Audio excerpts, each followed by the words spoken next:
TCU. All right. So TCU, I haven't gone the full deep dive on the Horned Frogs. Obviously watched them play throughout the year. But the big play guy is Quentin Johnson. Number one, he looks like a pro on the outside. He's big. He can run.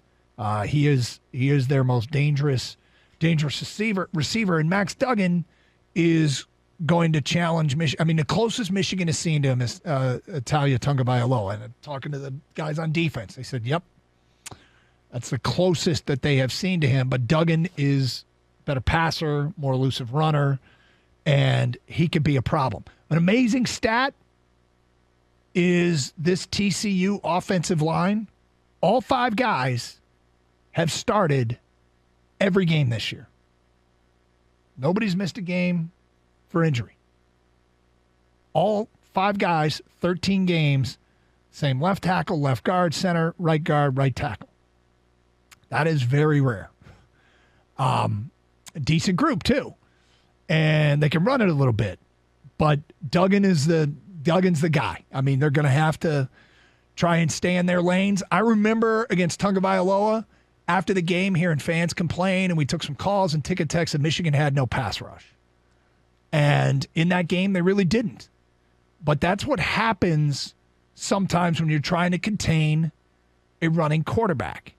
Is the whole stay in your lane thing means, hey, there are going to be times where you're stonewalled, but you're trying to keep the quarterback in the pocket.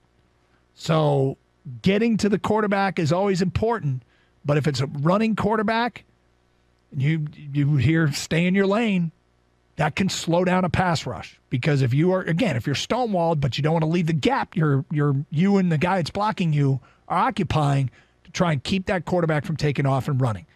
So I don't know that this is going to be a big game in terms of sacks for Michigan. But it's just something that I remember that from the Maryland game very distinctly. And, that's part of it. Now, when Michigan has the football, their best defender, the best defensive lineman is Dylan Horton. He's big and he's explosive, and they got a safety I really like, Perry, who's all over the field, very, very physical. What's interesting is they play a 3-3-5. Now, the 3-3-5 helps a lot against air raid teams.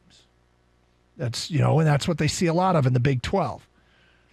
And so let's look at some of the bigger games they played and the rushing totals they allowed.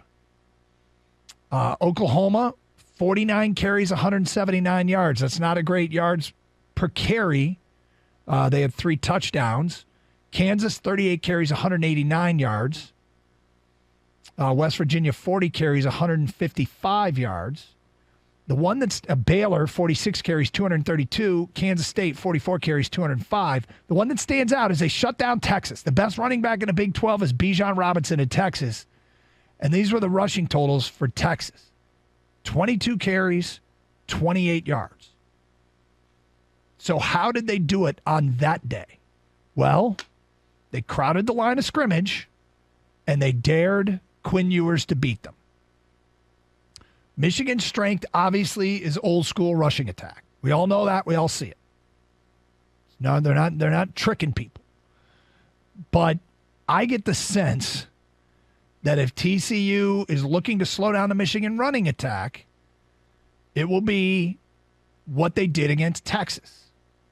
Bijan Robinson in that game, and I gave you the team totals, 12 carries, 29 yards. Roschon Johnson, the backup, very good, 5 carries, 14 yards. And they challenged Quinn Ewers to beat them. Quinn Ewers in the Texas passing game. Texas receivers let Ewers down. They dropped some passes in that game. And so this might be a game where they take the approach, the Texas game plan, crowd the line of scrimmage, take away the Michigan rushing attack. Because if you're a defensive coordinator and you wanted to focus on taking one away or the other, would you try and take away the Michigan rushing attack or try and take away the Michigan passing attack? I think most people would say the rushing attack. So if TCU crowds the line, it's up to J.J. McCarthy to have a good game, and he's clearly played better as the year has gone on. And it's up to the receivers to not let down J.J. When you're open, the ball's delivered, you got to catch it. You got to catch it. But they did a really good job. Now Texas, like I'm watching that Texas game again, like the Kansas State game as well, and Texas really actually did a pretty decent job of protecting yours. I have to go through and see if they did have a sack.